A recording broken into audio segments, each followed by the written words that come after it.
Schaefer, designer for Auntie's Beads Direct, and today we're going to be making a bracelet using the berry beads, and this is a berry bead bubble bracelet.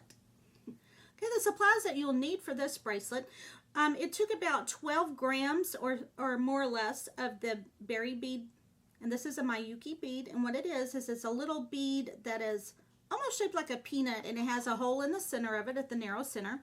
I'm using 2 colors, so it took about 12 grams of each. I'm using a C-Lon thread in size D, and you would just want to use a color that's close to your beads.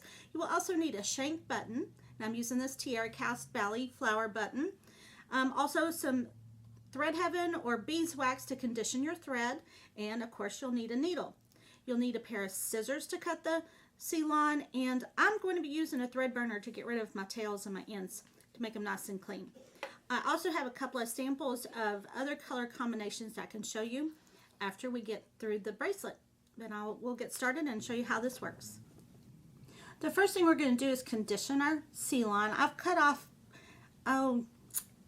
maybe a good 1.5 yards of thread.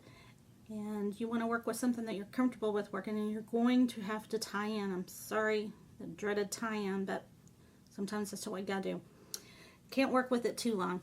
So once I get my thread conditioned, easiest way to thread the needle is to just place the thread between your thumb and your forefinger and just bring it down over the thread.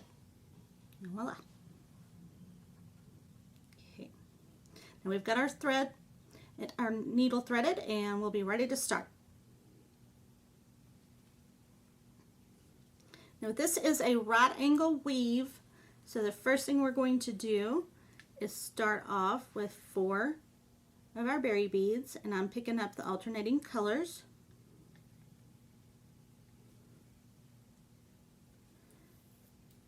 And I'm going to bring them down towards the tail.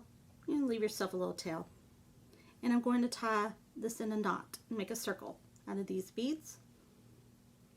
And this is just going to help with our tension. This bracelet does tend to be a little loose, as you will find as you're going. And then I'm going to take my needle and run it through the beads, and I'm going to bring it out the side of the other white bead here. I'll show you, we have a little circle, and bring it through the middle. And here, this is going to be my start.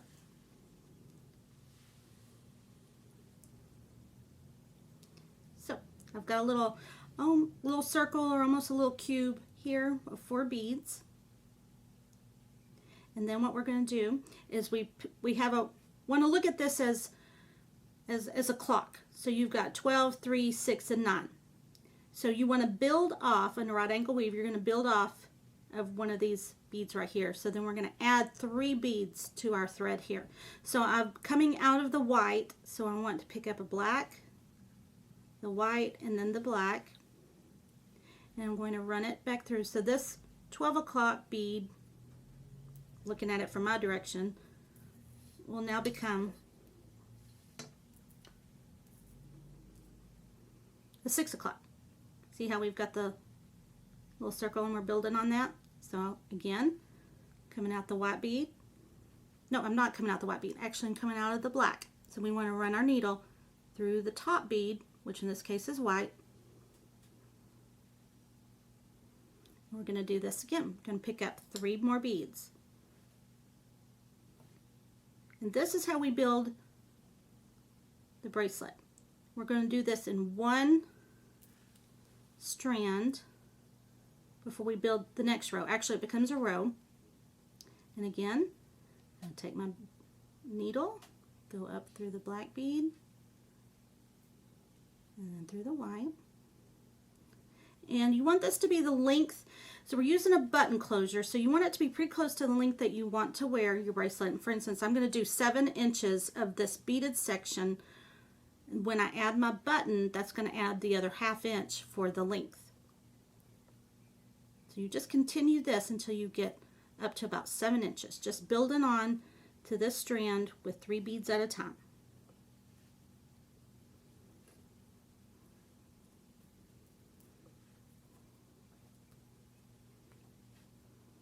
And you can flip your work around if it makes sense for you to do that. You know, kind of turn it over. It will when you start building the second row. And see, I told you it's a little loose sometimes when you just bring it all together. Just kind of pull it till we get this strand here. All right, now we've picked up the black and the white, a white and a black bead actually, because I was coming out of the black. So what we're going to do, we just picked up 2, and we're going to run it back through the center. This is loose. I promise when it gets in, we get a little further along, you'll be able to see this better. So I'm coming through the white bead that was above, and I'm going to go back through the black. You can do that in one motion when you get used to it, when you're threading. For purposes of trying to show you, I wanted to do it this way. And then pull. And then we've added another set. And as we get a little further down, it'll show it better. Now, you can see my thread is coming out of the black and it's sitting right next to this white one. So I want to go through that bead right next to me. This is to reposition my thread.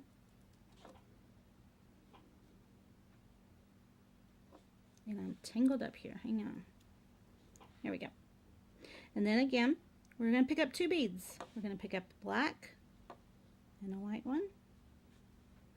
And then we're going to run it through this black. And as I said, you can do it all at one time through that white that we just came out of. And again, making a little loop. You see? Then I'm going to come trace back down through this black and through this white one. And so it's like every other stitch.